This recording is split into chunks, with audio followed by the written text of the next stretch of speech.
Hello students, अनुविस ITI की online classes में आपका स्वागत है। हमारा जो चैप्टर चल रहा था इलेक्ट्रिसिटी, आज हम उसमें नेक्स्ट टॉपिक के बारे में डिस्कस करेंगे। नेक्स्ट है हमारा यहाँ पर ये फ्रीक्वेंसी। फ्रीक्वेंसी को हिंदी में हम बोलते हैं आवृत्ति। फ्रीक्वेंसी क्या होती है हमारी? ये पूर्ण साइकिलों की संख्या 1 सेकंड में फ्रीक्वेंसी कहलाती है। इसको हम F या SZ द्वारा अंकित कर सकते हैं। पूर्ण साइकिलों की संख्या, इसका मतलब साइकिल क्या होता है हमारा? जो भी वोल्टेज और धारा की साइकिल होती है, पूर्ण साइकिल इस तरह से हमारी एक साइकिल होती है। तो जितनी भी साइकिल होंगी 1 सेकंड में, उसे हम फ्रीक्वेंसी बोलते हैं। इसको हम F या SZ द्वारा अंकित कर सकते हैं। भारत और अधिकतर देशों में इसका मान 50 साइकिल प्रति सेकंड रखा गया है। तो भारत में और अधिकतर देशों में इसका मान जो है 50 साइकिल प्रति सेकंड रखा गया है। 50 साइकिल प्रति सेकंड से क्या होता है, जो हमारे इलेक्ट्रिक लॉसेस हैं वो थोड़े कम हो जाते हैं, जबकि और देशों में इसको बढ़ाकर और 60 भी 70 भी रखा गया है। लेकिन भारत में और अधिकतर देशों में जो है 50 साइकिल प्रति सेकंड यूज़ किया जाता है। 50 साइकिल प्रति सेकंड का मतलब है कि 1 सेकंड में जो हमारी ये साइकिल होती हैं, इस तरह से ये एक साइकिल होगी, तो 1 सेकंड में ये हमारी पूरी 50 साइकिल होती हैं। उसको हम बोलते हैं फ्रीक्वेंसी या आवृत्ति।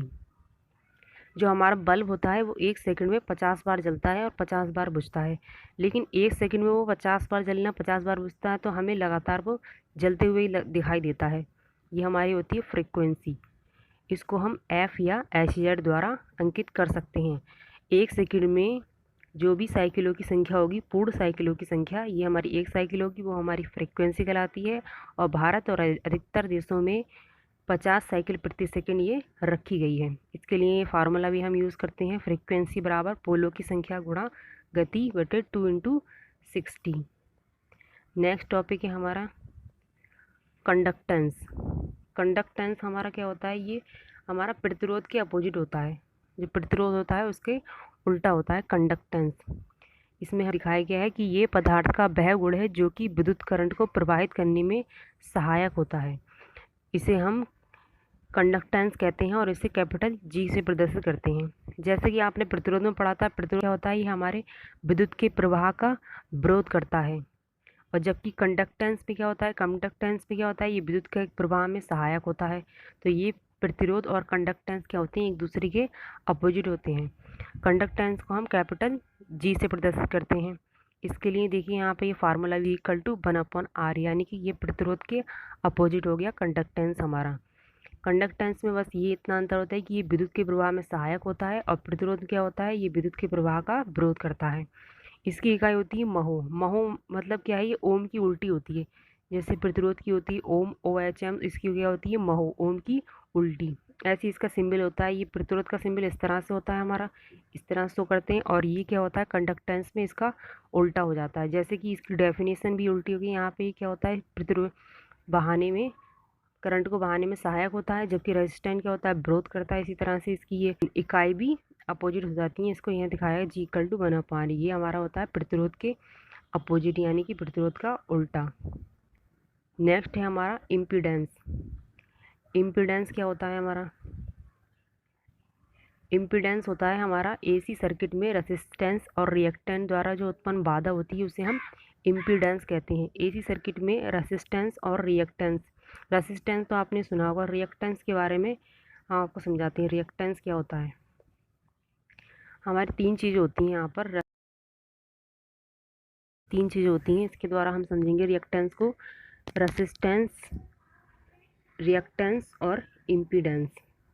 रिएक्टेंस, रेसिस्टेंस और इम्पीडेंस। पहला है हमारा रेसिस्टेंस। रेसिस्टेंस के बारे में तो आपने पढ़ा होगा। ये फिर है रिएक्टेंस और ये इम्पीडेंस। इन तीनों में कुछ समानताएं होती हैं और कुछ भिन्नताएं भी होती हैं। जैसे इनका फार्मूला ये V/I तीनों का सेम होता है, और इनका जो मात्रक है ओम, ये भी सेम होता है होती है। लेकिन इसको हम प्रदर्शित करते हैं रेसिस्टेंस को R से, और रिएक्टेंस को X से, और इम्पीडेंस को Z से। रेसिस्टेंस में क्या होता है? रेसिस्टेंस में केवल हमारा प्रतिरोध होता है, रेसिस्टर, जिसे इसका सिंबल दिखाया गया है हमें। रेसिस्टेंस में केवल हमारा प्रतिरोध होता है, जिसे हम रेसिस्टर बोलते हैं।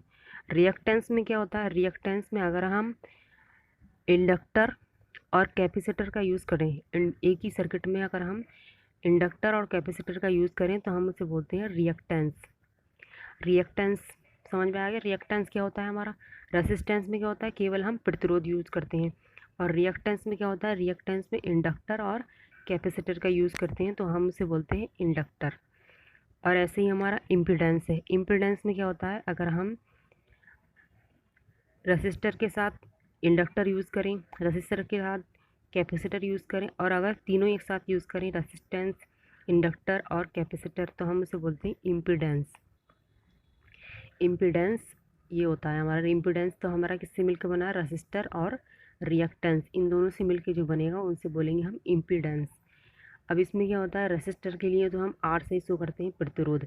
अब इंडक्टर क्या क्या होता है, इंडक्टर को हम इसका बन जाता है इंडक्टिव रेसिस्टेंस। इंडक्टिव रेसिस्टेंस को हम शो करते हैं एक्स एल से। एक्स एल जो होता है हमारा ये इंडक्टिव रेसिस्टेंस।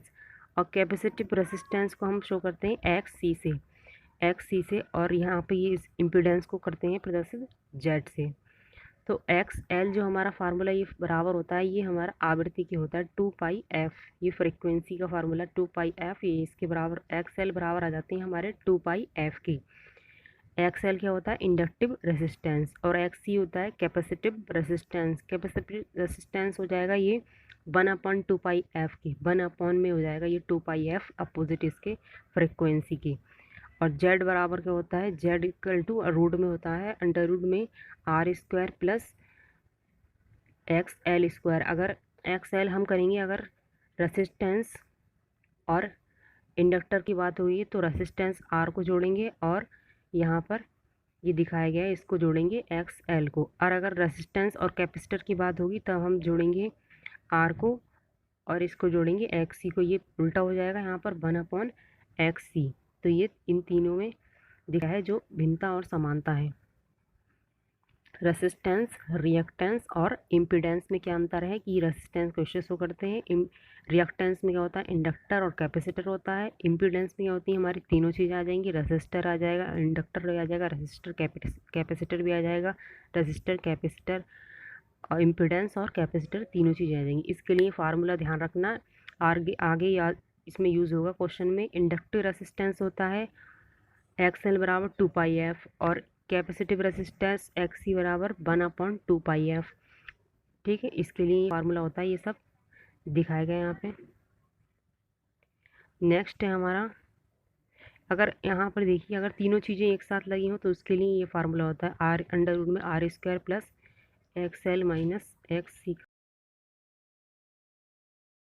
इस रिलेटेड कुछ न्यूमेरिकल दे रखे हैं। इसमें यहाँ पर ये दे रखा है एक कॉइल की इंडक्टेंस जो है 10 हेनरी है, तो इस इंडक्टिव रेसिस्टेंस ज्ञात कीजिए। 50 जो हमारी ये दे रखा है, ये हमारी आवृत्ति दे रखी है। तो यहाँ से हमसे पूछा है इंडक्टिव रेसिस्टेंस क्या होगी। इंडक्टिव रेसिस्टेंस के लिए हमने फार्मूला पढ़ा था अभी पीछे, एक्स एल से इसको प्रदर्शित करते हैं। इसका फार्मूला होता है 2πfl। एफ हमारा यहाँ फ्रिक्वेंसी है, एल हमारा क्या है, इंडक्टेंस है। और अगर यहाँ कैपेसिटेंस होता तो हम यूज़ करते formula x equal to 1/2πfc। ये नीचे क्वेश्चन में दे रखा है यहाँ पर। तो यहाँ पर जो है इंडक्टेंस है हमारी, इंडक्टेंस के लिए हम यूज़ करेंगे X L equal to 2πfl।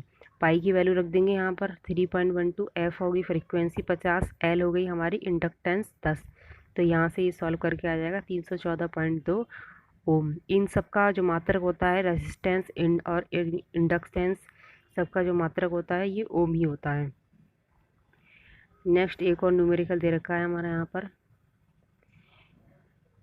इससे पूछा गया है कैपेसिटेंसी दे रखी है इसमें 10⁻⁻³ और 50 माइक्रो फैरेड की कैपेसिटेंस की। और यहाँ पर हमसे पूछा गया है रिएक्टेंस पूछा गया है 50 माइक्रो फैरेड कैपेसिटेंस की 10⁻⁻³ पर रिएक्टेंस ज्ञात कीजिए। तो 50 माइक्रो फैरेड को पहले हम चेंज कर लेंगे, यहाँ पर ये चेंज जाएगा 50 × 10⁻⁻12 से इसमें मल्टीप्लाई करेंगे माइक्रो फैरेड को चेंज करने के लिए इसमें। और इसकी वैल्यू रख देंगे यहाँ पर फ्रीक्वेंसी की 10 × 10⁻³ जो दे रखी है यहाँ पर, ये 10 × 10⁻³ ये रख देंगे। और इसकी वैल्यू दे रखी है कैपेसिटेंस की 50 माइक्रो फैरेड। तो 50 को हम माइक्रो फैरेड को चेंज कर लेंगे 10⁻⁻12 से मल्टीप्लाई करके इसको सॉल्व कर लेंगे, ये हमारा आ जाएगा। तो ये हमारी यहाँ पर दोनों चीज़ें हो गई, कैपेसिटेंस रेसिस्टेंस हो गया और दूसरा हो गया इंडक्टिव रेसिस्टेंस। जो हमारा इस क्वेश्चन में पूछा गया है। जैसे हमने आपको बताया भी था पीछे, ये फार्मूला यहाँ पर दे रखा है। इसको फार्मूले की हम एक बार और समझ लेते हैं। यहाँ पर ये फार्मूला दे रखे हैं। जैसे कि आपसे क्या क्या पूछा गया था क्वेश्चन में, इंडक्टिव रेसिस्टेंस पूछा गया था और कैपेसिटिव रेसिस्टेंस पूछा गया था। तो इंडक्टिव रेसिस्टेंस के लिए क्या फार्मूला बताया था हमने, x L is equal to 2πf, जो हमने पीछे न्यूमेरिकल में यूज़ किया है। और यहाँ पर कैपेसिटेंस रेसिस्टेंस के लिए हमारा क्या था, x C is equal to 1/2πfc, जैसा कि हमने यहाँ पर न्यूमेरिकल में भी यूज़ किया है। ये हो गया 2πfl और ये हो गया x C is equal to 2πfc। इस तरह के ये न्यूमेरिकल है। इस फार्मूले पे बेसिस